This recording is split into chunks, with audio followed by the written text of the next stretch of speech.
Ladies and gentlemen, welcome to another episode of the American Nightmare Podcast. This is episode 68, recorded on Monday, November 27th, 2023. Woohoo!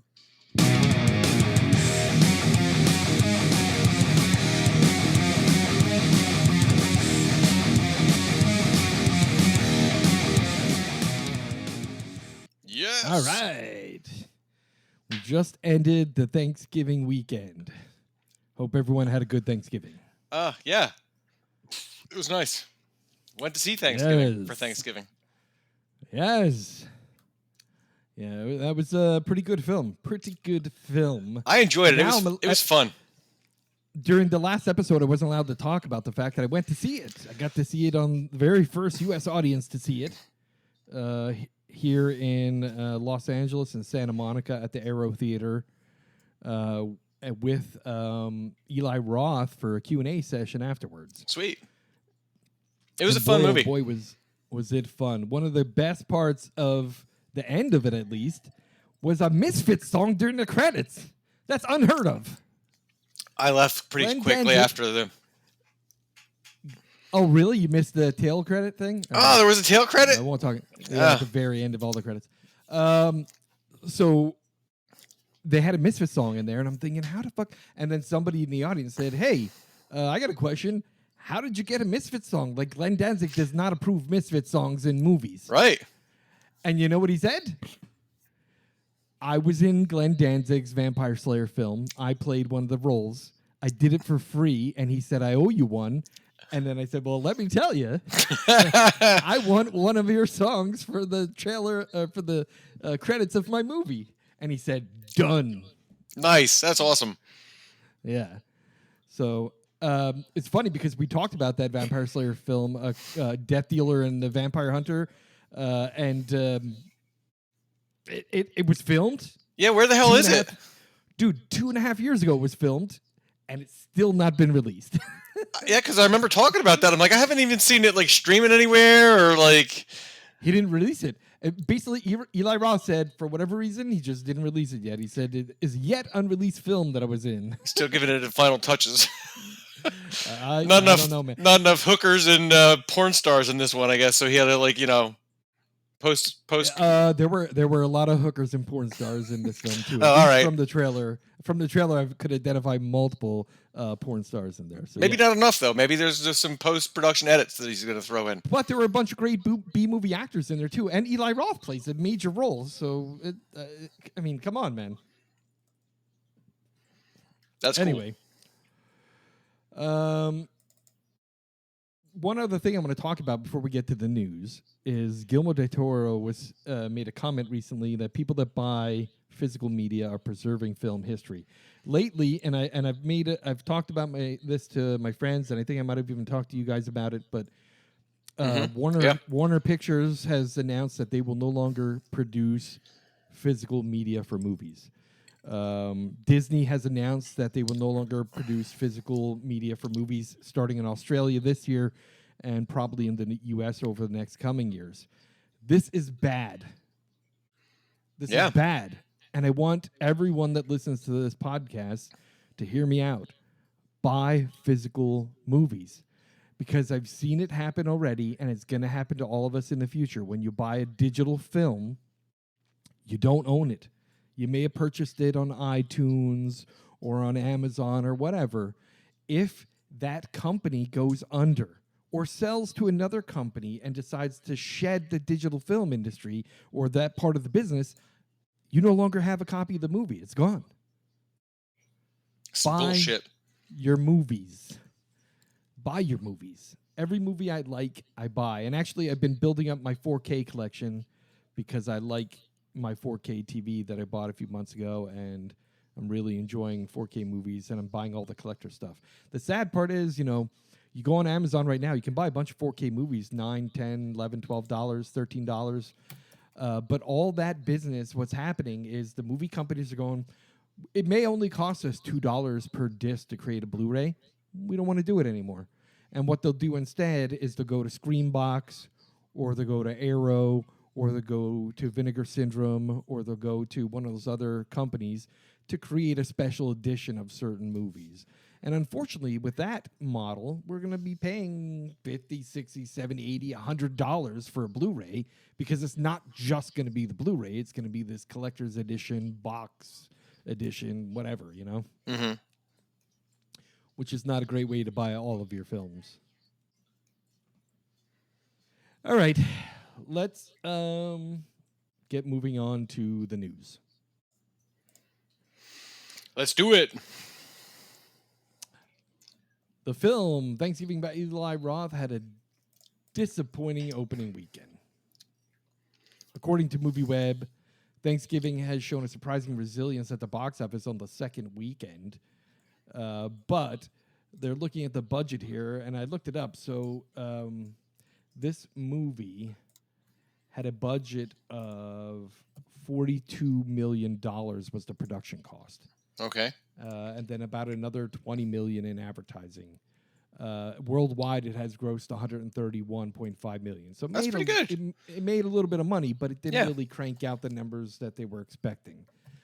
Eli Roth actually has been about what, according to MovieWeb, I think they said it's like 5 years ago he was his last directed feature. It has been a while, yeah, for sure. And that was the fantasy comedy House with the Clock in the Walls. I don't know if you watched that. That's Jack Black, right? Yeah, it was pretty good. That was directed by Eli Roth, and that movie, really, I'm sorry, that movie made $131 million.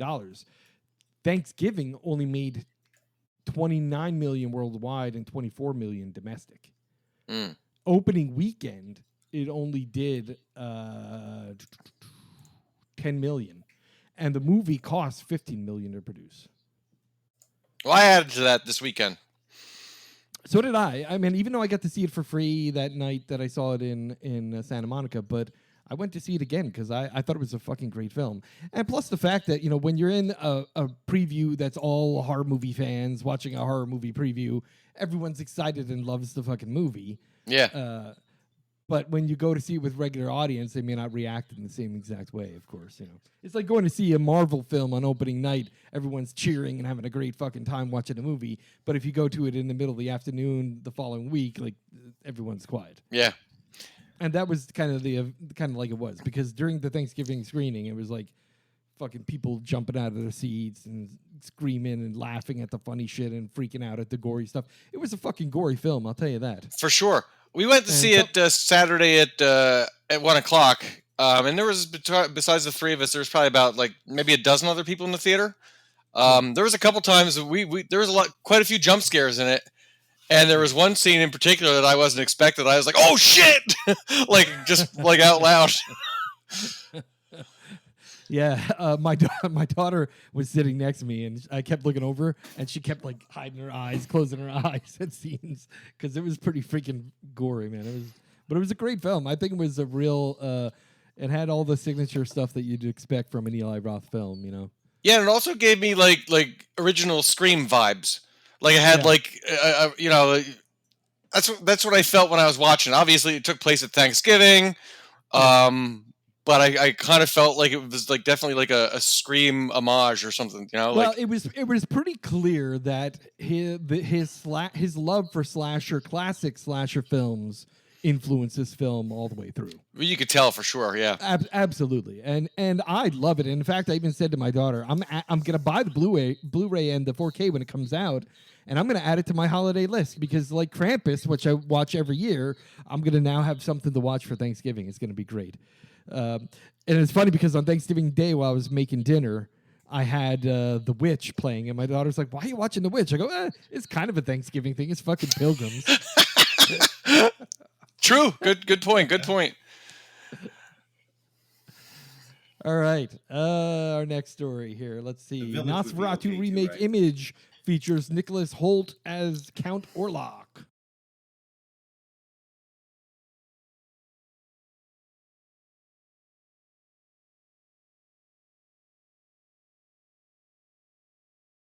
Let's see. Collider. They have an image posted from Nicholas Hoult and Count Orlok in the film. This new Robert Eggers. Robert Eggers makes some great fucking films, man. The Lighthouse was fucking whacked. I still haven't seen The Lighthouse. Dude, that movie It's is fucking weird. whacked. It seems like it would be. Film. Yeah. But he brings his unique brand of folklore storytelling to a focus feature reimagining Nosferatu, promising a scary and gothic horror film. The film stars Nicholas Hoult as the protagonist, Thomas Hutter, who must fend off the terrifying vampire Count Orlok, played by Bill Skarsgård. Count Orlok becomes obsessed with Hutter's wife, Ellen, who is played by Lily Rose Depp. Apparently, the film is going to heavily feature Lily Rose Depp's Ellen as a focal point for the film. It is set to be released sometime in 2024, but no actual dates have been given. Other people in this film, which we've talked about a few months ago when they announced some of the cast, we have Anna Taylor-Johnson, Emma Corrin, Willem Dafoe, all playing reimagined characters from the original 1922 film. I'm excited to see it. Yeah, it'd be pretty sweet. Tom Hardy calls Venom 3 a last dance. Thank God. Thank you, Tom. Thank you, Tom. Tom Hardy posts to his personal Instagram account, quote, Venom 3, The Last Dance. Thankfully, we are back shooting after the strike, and I want to take a moment just to thank all the team members thus far, from Venom 1 all the way to Venom 3. He puts a bunch of stuff in there basically saying that, he's excited about being back to filming. It's funny, now the SAG after strike is over and everyone's back to filming, Sony Pictures looks to get Venom 3 out sometime in November 2024. The date that they announced so far is November 8th, but who knows if they'll make that date because of all these the lags with all the writers' strikes and the fucking Screen Actors Guild strike and all that shit. I mean, Don't get me wrong. I'm happy that everyone did that strike and they got the things they deserve. I stand behind all workers and unionized workers especially. But in the long run, this means we're going to have 2024, which will likely have a big lull in films and then a sudden splatter of tons of films that are coming out that have been, bottled up because it's pent up, so to speak. Hot, steamy ropes of films. You get what I was saying, right? Yeah. Do we have any like? Do they say what Venom 3 is supposed to be about? Like, nope. No. Nope. I haven't even heard anything leak, so who knows? All I know is I probably won't watch it in theaters. I may not even watch it streaming this time because I did that for the last one, and I was like, man, I still feel like I was ripped off. Here's the thing: it's a Sony film, and I have a PS5. And Sony has this new streaming film service that you can pay for films, you can rent films, but they also have a bunch of them that if you have the PS5 Gold plan, you can watch a bunch of Sony films. There's a lot of great ones on there, including the other night I watched Strange Brew, which was nice Sony Film Archives that you could watch on your PS5 for free. So if they feature it on my PS5 for free, I'll watch it. No goal, eh? He's in the crease. Oh, hey, Ozer. Craig, you look like you're in one of those hostage films right now. Do I look better now? You sound better? Yeah, actually. It's actually very clear and clean and good. Yeah. What'd you do? Just changed laptops. Oh, there you go. Ah. Yeah, because you're not. I don't hear myself echoing either. Yep. Look at that. The microphone is way better too. Woo! Strange thing is it's right. same internet. I'm not gonna go. It's got to be something with the other. I don't know. That's fucking wild. Yeah. Crazy. Well, that was like this. Like when I got my new computer and I was having all those problems. You know what it is? Fuck Windows. Yeah. All right. The next story: The Last of Us season 2 just getting ready to head into production. Nice. I guess it's still gonna follow the video game. Yeah, so season 2 will follow The Last of Us Part 2. Yep. According to a Collider, there was an interview there with Bella Ramsey saying, I'm excited to get to the really intense stuff because I did a bit of that in season 1, obviously, but we're going to be doing a lot more of that and some more physical scenes, really, to coincide with season 2. Sweet. She loves the stunt stuff and waking up with bruises the next day and having a good time doing her own stunts.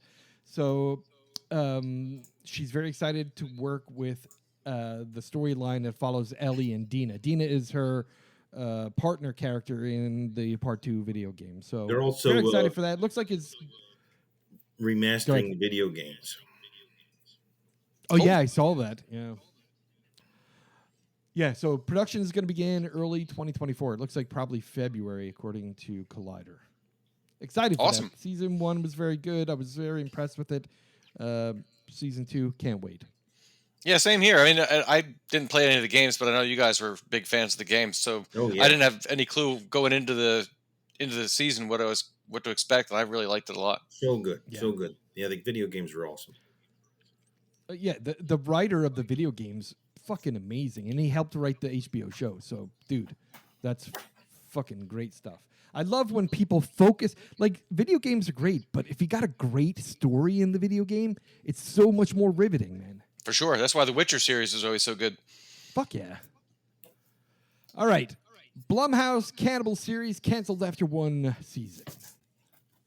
According to Hollywood Reporter, the Cannibal series that was on Amazon Prime has been canceled by the Blumhouse Cannibal series, The Horror of Dolores Roach, after 1 season. Now, to be fair, when they announced it, they said it would be a 1-season one-off, but there was some hope that they were going to do a 2nd season, but all hope was quashed when Amazon announced that they will not be picking it up for a 2nd release.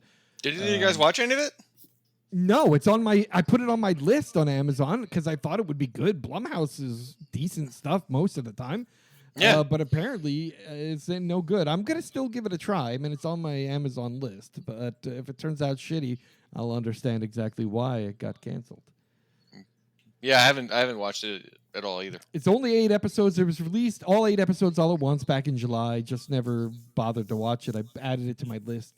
I got so much shit I still need to finish watching that it's hard to watch. I know. Shit. I know, man. I'm the same way. Like my plan was to watch the 50 Coins this weekend, and I didn't get a chance to touch it yet. Yeah, me neither. Because now I'm watching fucking that new Godzilla series on Apple TV Plus, which is got 100. It got 100 on Rotten Tomatoes, right? Dude, it is amazing. It is one of the best Godzilla series I've ever seen. I love it. I don't have Apple TV though. God damn it! I'm riveted to it. I do. This 30 coin series, I was telling Craig yesterday, it's Mike can get a discount for Apple TV. They have a student discount. Oh, really? Nice. All right. Well, maybe it's only like $2.99 a month or something like that. You know? Maybe that's my in then. Yep. Look into it. But the new Apple season of TV's 30 coins got a lot of great shit on there, man. Yeah. Servant started out strong, but ended pretty shitty. Yeah. I haven't watched the final season yet. There's not a ton on it. I mean, there's good stuff in there. No. But like you run out real they fast. all do only original stuff, except for like they do the Peanuts, all the Peanuts holiday specials. Yeah, we watched the Thanksgiving. Nice. Yeah, we watched the Thanksgiving. Yeah, my daughter and I watched the Thanksgiving one too, and the Great Pumpkin, Charlie Brown during Halloween. We watched that. Yeah, they watch. Yep. Awesome. All right. Five Nights at Freddy's gets a November digital release. Right now, it is the #1 streaming video on what the fuck streaming service is that? Paramount. Is that it? Paramount Plus? Peacock. Sorry, Peacock. They're on Peacock, and it's the #1 streaming movie on Peacock right now. So it'll be available to purchase on digital coming November 28th, tomorrow. And then 4K Blu-ray and DVD will be out December 12th. So far, this film has earned $300 million globally in the box office. What? Holy shit! Really? Yeah. And I heard you know what it is? It's all those millennials and Gen Zs that fucking played that goddamn video game. That's what it is. But I saw Matthew Lillard said he's signed on for like 2 or 3 more films. Yeah. Good for him, because I like Matthew Lillard, and it's good to see he's got, he's got some. Him and Devin Siwa got their careers coming back. 90s Devin horror Siwa actors deserves getting his career back. Come on, he was awesome in Black Friday. That fucking dude. That was. Well, and you guys have either of you started watching the Chucky series yet? Nope. No, it's all. So he's in that. He's in that, but every season he's somebody completely different. They just bring him back as somebody different. Like it's the same dude, but he's playing someone different now. I'm like, that's awesome. That tells you like they don't give a shit. They just want to get him in the series. That's funny. Nice. Yeah. Well, he's the president in this new season. I feel the same way because I saw Marvel was talking about bringing back Mads Mikkelsen for another fucking character. Even though he's Caecilius previously, now they're going to bring him back as some other villain. Well, he's a good actor too. I mean, they should. Nice one. All right. Beetlejuice 2 is wrapped filming. According to Melrose, Boston neighborhood, CBS News in Boston says that the Beetlejuice film just wrapped their final filming scenes. So the whole town of the whole Melrose section of Boston was decked out in Halloween decorations during Thanksgiving while they filmed the last few scenes. There was also a police report that some items were stolen off the set. Figures you're fucking Boston ruffians up there. That's funny shit. But yeah, so that means we'll be seeing Beetlejuice in theater soon. Cool. Speaking of Boston, like that just reminded me of Thanksgiving. The opening scene, and all those fucking Bostonians. Fuck you! Fuck you! Oh, fucking mess. Hey, that's the guy I punched in the eye. Fuck you, you fuck. Oh fuck! It was so good. It was so awesome. Your mother. Fuck your mother. Yeah, that was the best scene ever, man. That was awesome. Boston accents. Just reminded me of that when you said from Boston. It's like that scene was great. Shit. All right, sorry. All right. Michael Dougherty has an idea for the sequel to Krampus. Oh. I saw that. That's awesome. Yeah. Yeah, because so it sort of Dougherty leaves you hanging on what happened, sort of, kind of, right? Right. There's a few different ways it could have went, right? There's a few different ways it could have went. Michael Dougherty, if you don't know this, which I'm sure you guys must know this because we're horror podcasters, he was the original writer of Trick or Treat, right? With little I did not know that. I did not know that. All right. No, sorry. All right. So now I should reach through the fucking screen and smack you. Well, I'm probably the least horror enthusiast of the three of us. Is this for real? Yeah. Is this for real? On the scale of the three of us, I'm probably the lowest man on the totem pole. Yeah. When you go to meet him, you'll just be like, "Who the fuck are you?" I know who the fuck you are. All right. So Michael Dougherty, I don't know how to fucking say that. Michael Dougherty, he wrote the original Trick or Treat. He's working on a sequel for Trick or Treat right now. But while working on the sequel for Trick or Treat, he's like, I've got a fucking idea to go with Krampus too. Awesome. He says the idea of the sequel is going to depart from the family-centric storyline of the original. Well, there's been no moving towards Krampus sequel. The Trick or Treat 2 is being worked on right now. Wow. He says the script is complete. It's a really good script, and they're getting ready to start filming it. Nice. Cool. He's also collaborating with the writers for Krampus on the story of Sam in Trick or Treat 2. So that's kind of cool. Also, by the way, in case you didn't know this, do you remember a few years ago there was a horror cable channel? It was called, it was like horror.net, HorrorNet. Yeah. It was a pay for a cable channel you could subscribe to on your cable back in the late 90s, early 2000s, right? Like I think they went off air like in 2007 or something like that, right? So like the precursor to the streaming service. Yeah. Yeah. But you can only watch whatever they put on.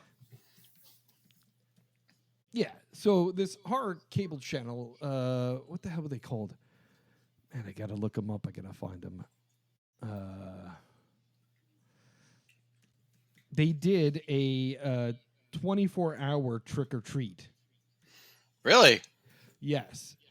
And I saw an interview with Michael Dougherty like a few months back, and I was talking to my sister about it because my sister loves that movie, and she just got her kids to watch it, right?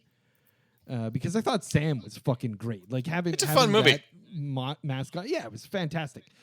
But during the time when they were doing this 24-hour marathon of this horror network, they reached out to Michael and said, hey, like, we're going to be doing this, 24-hour streaming of your movie all day long on Halloween Day.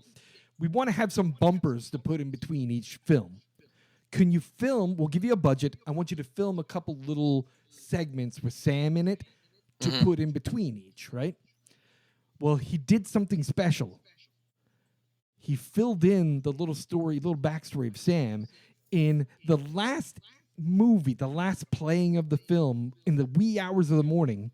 He put a bumper in there that shows an aftermath of a Halloween party. There's candy and stuff all over the grass, a bunch of garbage. And then you see Sam's wilted little body and a little pumpkin seed that laughs like a child and plants itself into the ground. Sweet. Basically saying that Sam is immortal and is reborn every Halloween from a seed from the previous Sam. Which is pretty fucking cool. Yeah. It's like Baby Groot. Yeah, I'll find the link and I'll post it up in our Facebook group. So for anyone that I'd like to check that out. If you're not in our Facebook group, you're gonna miss it. So I will post the video up there so everyone can take a look at it. Cool. All right, let's move on to the next story now that I've eaten up a bunch of time. People Under the Stairs is being rebooted by Jordan Peele and Monkey Paw Productions. That looks awesome. Yes. I can't wait, man. That's a great flick. That was one of my sister's favorite films from Wes Craven. It was a fantastic Wes Craven film. Bonkers movie. Absolutely bonkers. The reboot is being penned by Ezra Clayton Daniels for the Monkey Paw and Universal Pictures. Jordan Peele is producing the reboot of People Under the Stairs and has hired Ezra Clayton Daniels as the writer. That's the big news. Is coming from Deadline.com. Monkey Paw Productions is going to be producing the film with Jordan Peele and Wynn Rosefield serving as producers. The project is still in early development. We don't have any more details other than that. In case you want to know who Daniels is, he is a writer who has not done films. He most recently contributed to a book co-written by Jordan Peele on a New York Times bestseller short story anthology, Out There Screaming. You should check it out. Cool. So I guess from working with him on that anthology, he's like, hey, dude, I got an idea. Help me write it. Excited. All right. Yeah, I can't. That's awesome. Carl Urban has confirmed via his Instagram that Mortal Kombat 2 has begun filming. Woo! They resumed great. after the strike. It looks like they're all back together. Cast member Carl Urban has confirmed that Mortal Kombat 2, which was shut down during the SAG after strikes, has resumed filming. Urban confirmed by sharing a picture that shows him hanging out with some of his castmates offset. Him as Johnny Cage is going to be great. I'm so excited for that. Carl Urban is a fantastic actor. I loved him as Dredd. For sure. As Dredd, he was the fucking best. I loved him in Thor Ragnarok.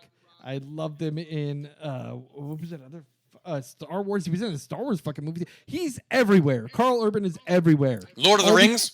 Yeah, Lord of the Rings. He was fucking amazing too. I cannot wait. And I really want to see him in this, and I want to see him in the Marvel Universe. I need Marvel to find a role for Carl Urban. That'd be nice. If you went out to see... Yeah, The Boys. Come on. Absolutely. Dude, have you watched the latest stuff? I haven't watched it yet. I've heard it's great. Do they have new stuff? Gen Z, I think, right? Yeah. Or Gen V. Dude, Gen V. I heard it's awesome. Fucking bananas. And now they're getting ready to come out with the next season, and they've confirmed that Jeffrey Dean Morgan is going to be in it. So they're bringing back The Boys, though, right? Yeah. They've started filming, I think. Okay. All right. If you went to see Thanksgiving this weekend or last weekend, you probably saw the trailer for Night Swim, the first film by James Wan and Jason Blum. Yeah, it looks weird. It was a good trailer. It was a really good trailer. Didn't give you a whole lot, but it gave you enough till you're like, Oh yeah. Basically, Night Swim producer James Wan aims to ruin swimming pools for all viewers. Yeah. Thanks, James. Just like Jaws ruined swimming pools and the ocean for all of its viewers, Night Swim is going to ruin swimming pools for everybody. According to producer James Wan, he's aiming to ruin swimming pools for viewers with this horrible film, Night Swim. James Wan and Jason Blum last year announced that they were going to create a new company to produce horror films together shortly after Megan came into theaters last January. They said Universal Pictures, Blumhouse Productions, and James Wan's production company, Atomic Monster, were aiming to replicate Megan's January theatrical success by setting a January 2024 release for their supernatural thriller, Night Swim. The movie is set to release January 5th, and according to the interview with director Bryce McGuire, it might ruin the concept of swimming pools for everybody. Wow. So that's brave words. Yeah. It was pretty creepy. It didn't give much away, though. And that trailer did not give much away at all. Yeah, it was basically that girl in the pool, right? And she's this like playing Marco Polo. Shadow. Yeah. Yep. All I know is if he makes it uncomfortable for me to be in the swimming pool after that, I'm going to be really pissed off. All right. Joe Hill, his story Wolverton Station is coming to Creepshow Comics as a one-shot in March. Joe Hill wrote a short story called Wolverton Station. It's going to be released as a one-shot with the Creepshow comic books hitting shelves and digital in stores March 27th. Joe Hill says, I'm always glad to renew my acquaintances with the Creep and reconnect with the gleeful gross-outs that are the hallmark of Creepshow in all of its manifestations, from film to TV and comics. I wrote Wolverton Station over a decade ago, working longhand while I traveled to the UK by train on a book tour. And right from the start, I knew I was writing a Creepshow kind of thing. The story was a cutthroat dealmaker, someone who thinks of himself as quite a wolf, running afoul of creatures whose fangs are in no way metaphorical. In its dark heart, it's a fairy tale, not one of a modern fairy tale, a short, safely sanitized by Disney or mass consumption, but an older kind of fable, one with sorts of teeth. The kind of story that the Creeps stock and trade, that is the Creeps stock and trade. And it feels exactly right for that story and should be adapted as a Creep Show presented pages. So I already signed up for it, and it has some alternate covers that are pretty fucking awesome. One of them is a werewolf covered in blood in the front. But this will be out Wednesday, March 27th as part of the Creep Show comic book series One Shot. Nice. Terrifier 3 teases a trailer bringing Art the Clown home for the holidays. You can find the YouTube up in our Facebook feed. Thank you, Chris. Dude, when I watched that, I was like, that is fucking brilliant. I can see why the major backers may have pulled away. It's like, oh shit! I think he just killed that little girl. Yeah, because he was covered in blood right after she goes Santa Claus. Like, and then he's sitting there eating the cookies, and he's got art written on the wall in blood. I'm like, oh man, that's gonna be awesome. Yeah. The teaser trailer, if you haven't seen it, shows Terrifier 3 has made its way online. The sequel sees Art the Clown causing a gory mayhem at Christmas time. Just so you remember, Terrifier 2, which was a massive hit released last year, earning $15.1 million at the box office on a $250,000 budget that was sourced from the fans of the original film. The plot synopsis hasn't been shared for Terrifier 3 yet, but we do know that David Howard Thornton will be reprising the role of Art the Clown, while Lauren Lavera will also be back as Terrifier 2 heroine, Sienna. And Damien Leone also wrote and directed the previous Terrifier movies, is back to write and direct this one. He has said that he wants to return to the creep factor of the original short film that he made with Art the Clown, the character in it, while also recapturing the tone of the first Terrifier movie. Terrifier 3 will be less mystical than the second film was, and will also come in under the that film's 138-minute running time. That's a good call right there. Yeah. That was our complaint about it. It was a bit long.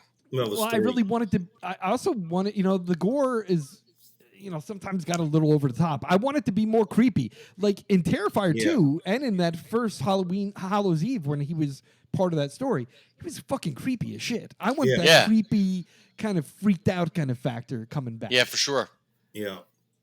Not to say that Terrifier 2 was bad by any measure. I mean, it was a bit long in the tooth, and there were some scenes that played out a little bit too long, but I want the creep factor. Faux show. All right, one more news story here for you, and that is, here are the deets on the Alien TV series. According to Joe Blow, and thank you, JoeBlow.com, and for releasing this information. This is pretty awesome. So the new Alien TV series is being produced for FX/Hulu.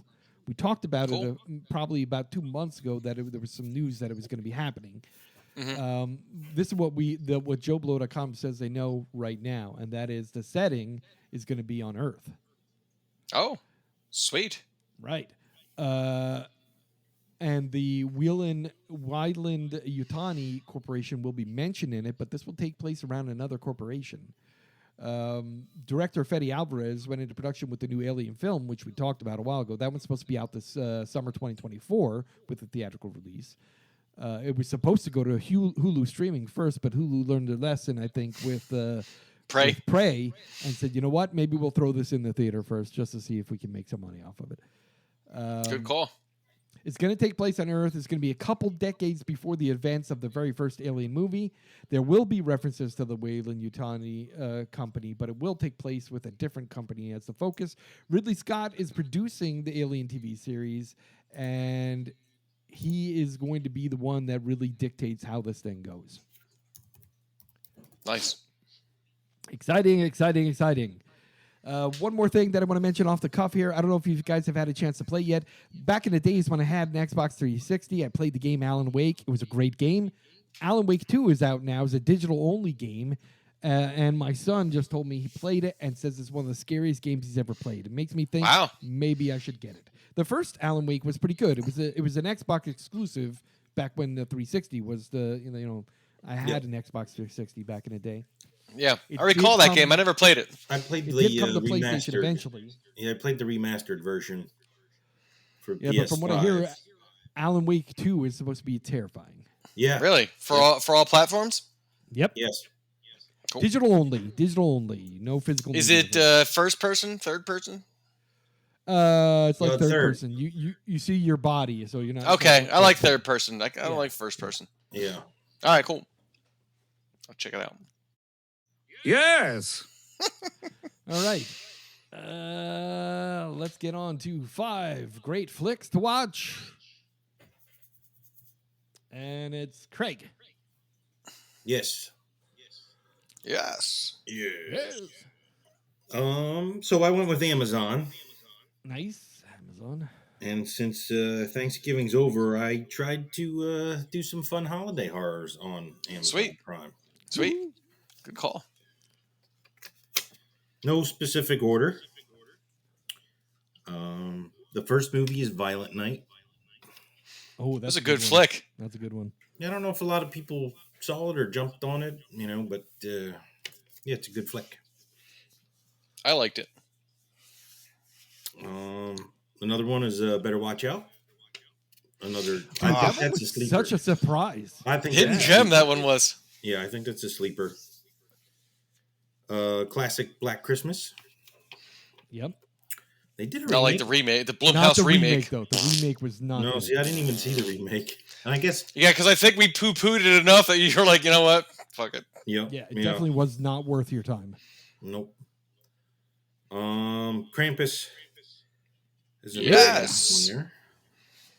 Very good movie. And Silent Night, Deadly Night. Another fucking great one. Yep. Indeed. Great list. Yeah. All right. Yeah, watch those if you're in a holiday mood. Yes. Right, let's go with our top 5. The top 5 this month is the top 5 horror films that involve a cult. Yeah, I didn't want to say cult horror films because that would have led people to cult horror films. Right. And I was like, no, movies with cults in them. Yes. Correct. Yes. We didn't do those, surprisingly. No. Oddly enough, we did not, and there's quite a few of them. Yeah, there's some good ones out there. I have like 15 of them written down. I just didn't narrow down to my top 5. Damn. Right? Some of them you might not have even thought were movies about cults, but they certainly were. All right, so this month it is who do I have as the order? The order is Chris, Craig, Sal. All right. So we're going to go with my number 5, and my number 5 is actually 2 movies because it's what we reviewed this month for our movie of the month, Malum, which is a remake of Last Shift, made by the same writer-director of the original. Yep. We'll talk about that movie more later, but that's number 5 on my list. Okay. My number 4, Children of the Corn. Not the new one. I haven't watched the new one. I won't watch the new one. No. But You're the original the 1984 Children of the Corn. Yes. That was a great. Actually, when I told my wife that, she's like, "Is that a cult movie?" I'm like, "Dude, those kids worship that thing in the corn." Yeah, it was a cult movie.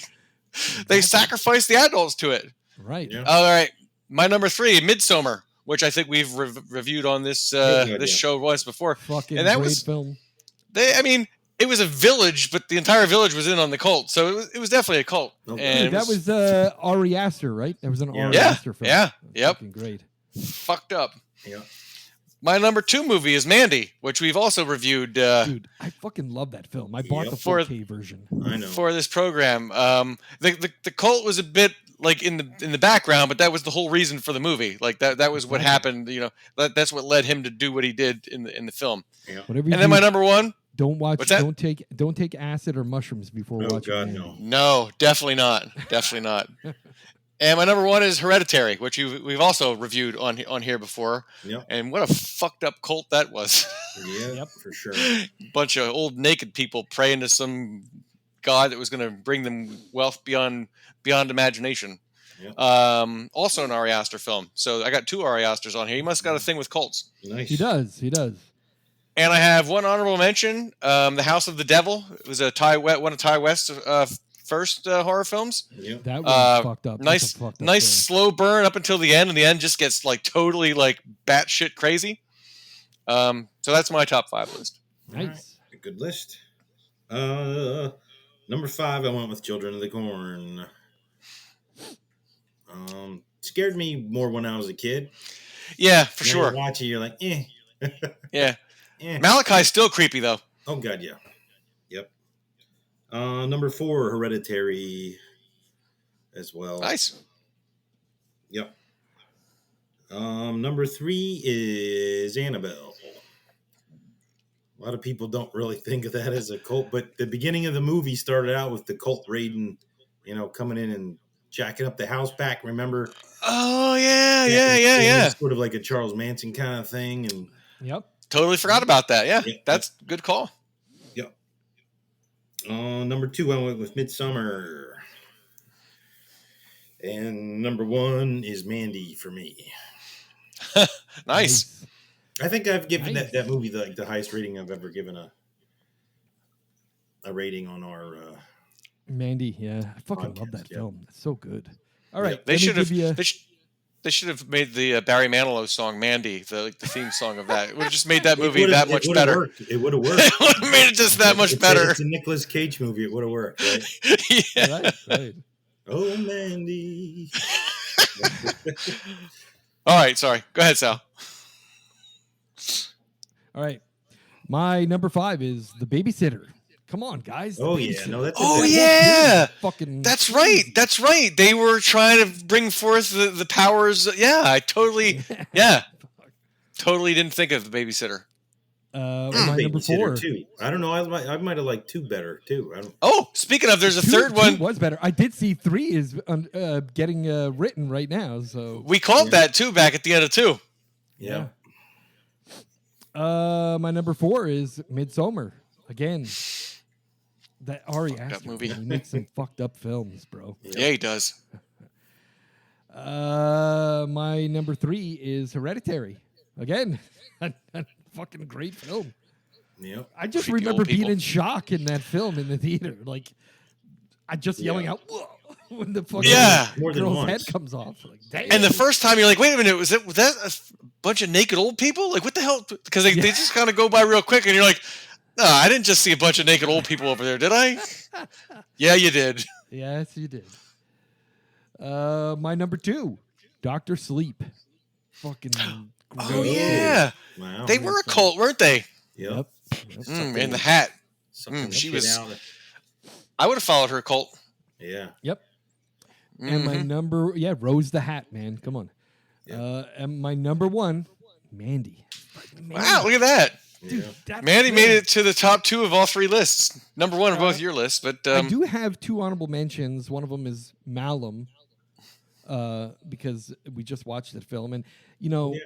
well, I'll reserve my conversation till Sure. the review. But and then another honorable mention I have is Children of the Corn. yeah, good flick. Yeah, so awesome, good stuff. All right. Yeah, didn't even think of Babysitter. Damn, that was a Yeah. good one. Well, and what made me think of it is the fact that I read that article today, like going, "Oh, look at that," which I didn't even mention in the news, but there's a new Babysitter being made, which is great because the first 2 were pretty good. The Yeah. first one was great because of the comedy in it. Like there were like pictures of cocks all over the house. The chicken roosters, cocks. Like what's with the house full of cocks? What the fuck? Yeah.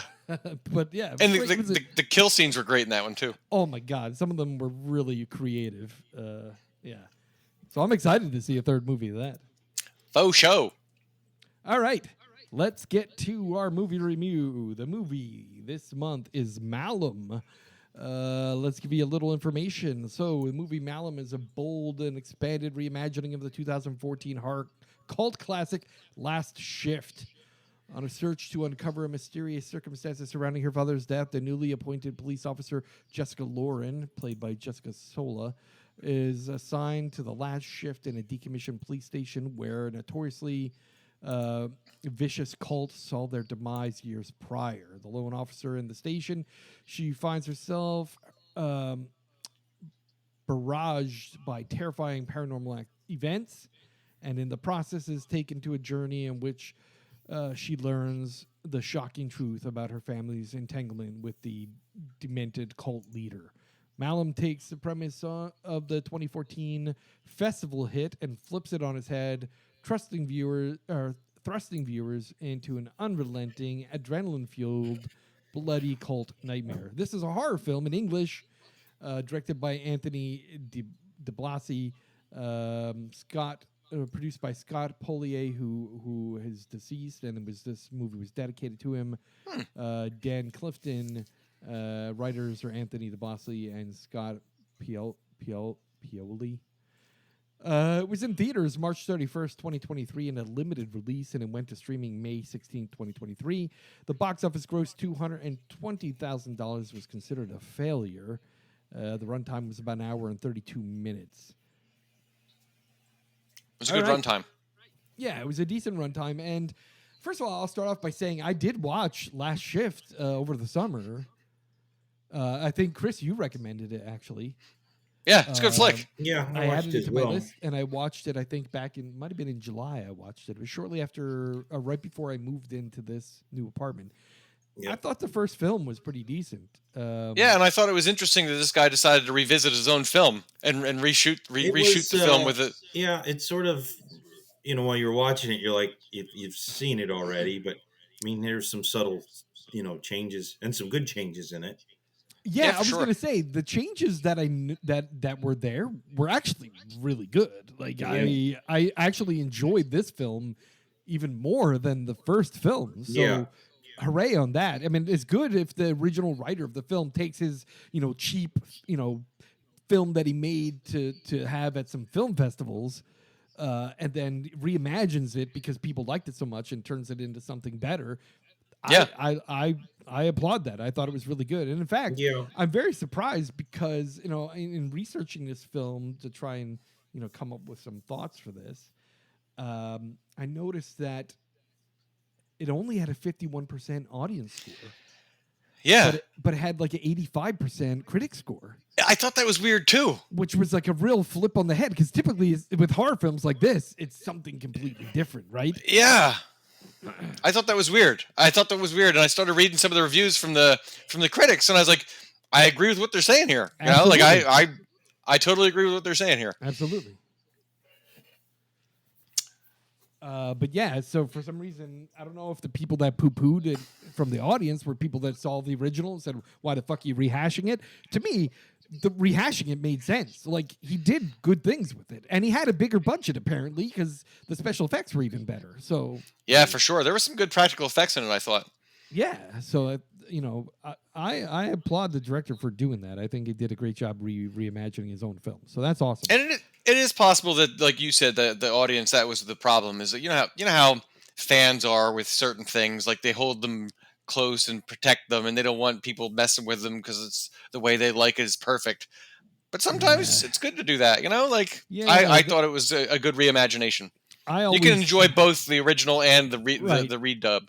I'm one of those people, and I understand that too, because I got plenty of friends that love horror films. And when I tell them, hey, this remake of such and such is great, they're like, fuck you, it's fucking shit. You can't remake any films. The problem is people latch on to that sense of nostalgia, that sentimental feeling of how they felt when they watched the first movie, and then they just poo-poo any sort of reimagining. And I'm not like that. When I begin to find myself trapped in that sentimental nostalgia feeling, I reevaluate my perspective. And, all right, I know how I feel about the original film. Let go of that and give this one an honest review. And treat it as its own film. Right. And to me, although the first film came out in 2014 and I didn't watch it till 2023, the original film was great, but this was fantastic. I liked it. I really enjoyed this. In fact, a couple times I was like, the change that he made, I'm like, that's fucking great. That was perfect. That was yeah. It's like he corrected mistakes or corrected things that could have been done better, right? Yeah, for sure. So are we going to tell people to take a break now and go watch it? Let's so we can give our usual warning that there is going to be a spoiler here. We're going to talk a spoilery discussion because we're going to go into details about this stuff and look at Craig's laptop touchpad. I was like, are we getting a crotch view here? What's going on? But yeah, if you didn't watch the movie and you want to watch a movie and you don't want to be spoiled, we're not here to spoil your intent of seeing that movie. Pause now. Go check out the movie and then come back and hear what we have to say about it and see if you agree or not. And if you agree or not, email us. Tell us that we suck because we didn't rate it correctly or whatever. Yeah. All right. Go ahead. All right. So one thing I just want to say, for me, the entire movie just gave me a general sense of dread.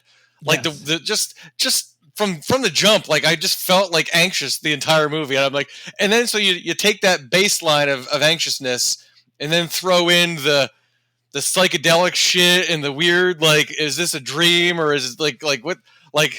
I was uneasy a lot during that film. Yes. Trippy as fuck. And it made you question what the hell was actually going on in the film, right? Yeah. Yeah. But then they also the reality parts were also pretty intense. Because she was closing down that police station that her dad killed a bunch of police officers in, but then ultimately killed himself in, and she doesn't know why. And so you start to find that out as the film's going on. That atmosphere added to that dread too, right? That police station. Right. Yeah, that rundown police station, and the neighborhood that it was in with all the junkies outside, and even the beginning of this film was better than the first film, because in the first film you didn't get that much of that backstory. What's going on? Better explaining it. Yeah, for sure, which I think added to it. You knew a bit more of it, right? Because now you're getting into it knowing, all right, here's what happened, right? Mm-hmm. I thought the pig really, just that pig when it showed up, and she's like, what am I supposed to do with this pig? And then she brings it in. I'm like, I wouldn't bring it in. Listen to what the cop said. Leave it outside. Yeah, and it had that symbol. On top of it. They just kept fucking with that girl more and more throughout the movie, and you still don't you don't find out why they're fucking with her till about halfway through the movie. Like you're just like, is this just because like of who her dad was? But like, But no, it's you know. like once you saw on the laptop the girl, the Well, yeah, baby getting baptized. I'm like, oh fuck, that's her. Yeah, and then you're like, okay, so there's something else going on here. But yeah, there was what was the other scene that like really like well, I mean, just the beginning too, where like it starts off like the cop they're like congratulating him and stuff and saying, hey, good job, you stopped this cult, and then all of a sudden like he just dude's in there like in the firing range like shooting like targets, and the next thing you know he just like starts blasting. First of all, that surprised the shit out of me because the chick was like saying to the other guy, I don't sleep with guys that, what was she saying? I don't sleep with guys that she said something, but as soon as she said that, it's like boom, her head explodes. I'm like, what the yeah yeah, and that was a good head explosion too. Yeah, like where did it come from? Like, and then you shit. turned around and the dudes were there with a shotgun. I'm like, yeah, oh, and it was the dude that they just were celebrating as a hero. Yeah. Now, here's the question, and I'm sorry if I missed this, but so he was one of the cult members. Yeah. He was in there early on, and then he tried to get away. He tried to get away, but yeah, apparently he's still here. That's what they kept saying throughout the movie. He's still here. He's still here. That's and man. Yeah, the guy they got to play Malum too was pretty. Like he did a good job. Like it's like kind of like part like sleazy like televangelist, but also like creepy like demon worshipping. Like that was a good job. Like I disliked that guy. And what was he saying? The endless terror and the starless nights. I'm like, God damn. We worship the low god. Dude, nothing is scarier to me than cults because cults are a real thing. People get hypnotized in the fucking cults and do horrendous shit. Listen up, America. Yeah, just look at Charles Manson. Like, and now, today with the Trump cult, my thing is I'm just waiting for the day when they start selling Trump-branded fucking cyanide pills and all of our loved ones that are in this cult just kill themselves, It's going to be like, Hail Bob, get these Trump shoes and this Trump pill, and on New Year's Eve, put the shoes on and we'll celebrate with the pill, and everyone's dead. Because the deep state wants you to live. The deep state wants you to live. Yeah, and the only way to save Trump is to give your soul. Dude, it scares the shit out of me. Cults are scary. Dude, just a couple of years ago, there was that cult that took place in Hollywood. You heard about that? That those couple actresses? They were like groomers and stuff for that fucking guy. That's what I'm saying. Like, cult is real. Cult is a real threat. It's crazy, yeah. Like, and the problem is like trying to like deprogram them once they're in it is like really difficult. Yeah. So things like this terrify the shit out of me more than those bogus fucking possession films and hauntings. And I think that's one of the things that really kind of made me like uneasy was the fact that and just the way that each of the characters that were the cult members, like when they do the interview scenes, when they arrested them initially, the way they were talking, so way they were creepy. Behaving. Yeah, it was just like, dude, this it reminded me. Shit. Yeah, it reminded me of back like in the day when they showed like the interviews with like the Manson cult members. Yeah, like I think they probably took cues from that or something. Yeah, man, baby doll, right? Like like they just all had that like just like the leader guy and like it was trippy. They could have casted Crispin Glover for Malum too. I thought because he's that would have been cool. Yeah, that would have been cool. Dude, what the fuck happened to your video, Chris? Oh, am I bad now? No, you were good now, but you laid back and then it just froze. I can hear your voice, but you were frozen in laid back position. Oh, sorry. It could be my internet. Who the fuck knows?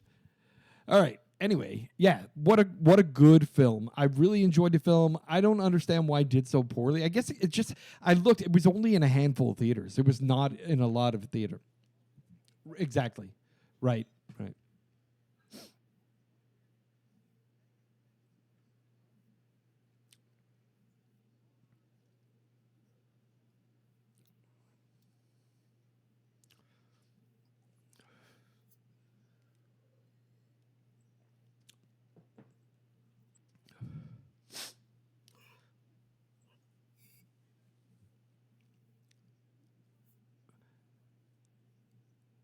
The only thing I'm going to say, and I hate that I'm saying this, because I hate fucking marketing and I hate sales, but marketing is everything.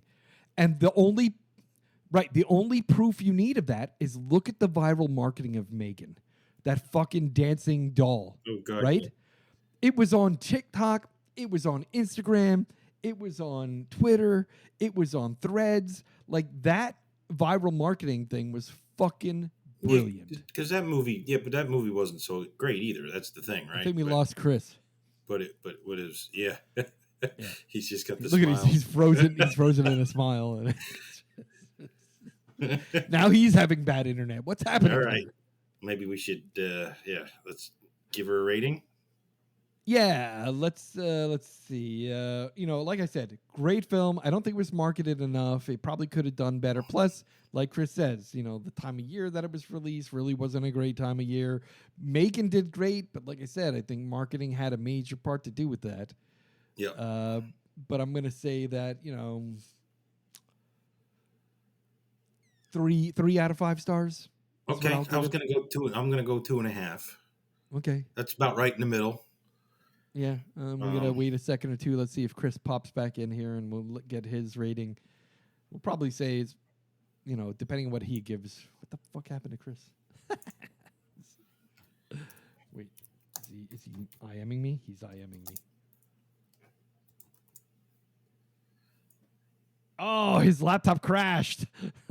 He sent a picture of the blue screen of death. Oh, text adds for his rating, and then we'll just Chris is giving it a 4. So let's give it a American Nightmare Podcast 3.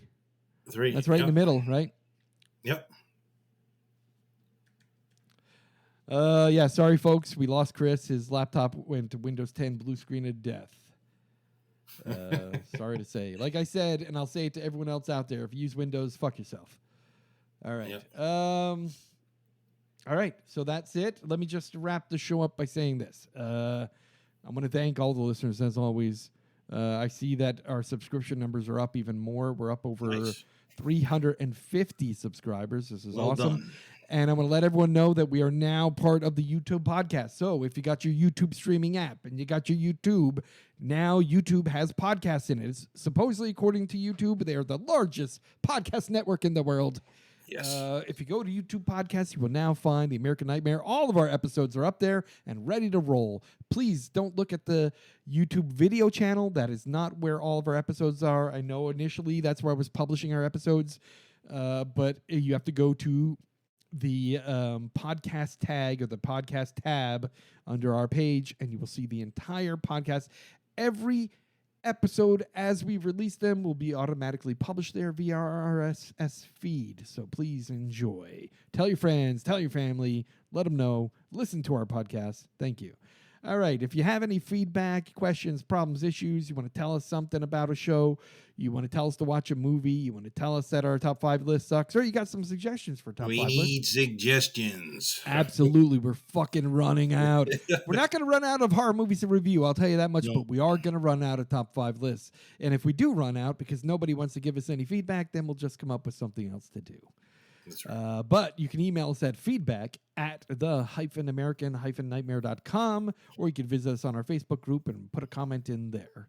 If you're too lazy to write an email, too lazy to go to Facebook, no problem. Leave us a voicemail at 562-247-5855. Leave us a voicemail, and at the end of your voicemail, please let us know if it's okay for us to play your voicemail in the podcast.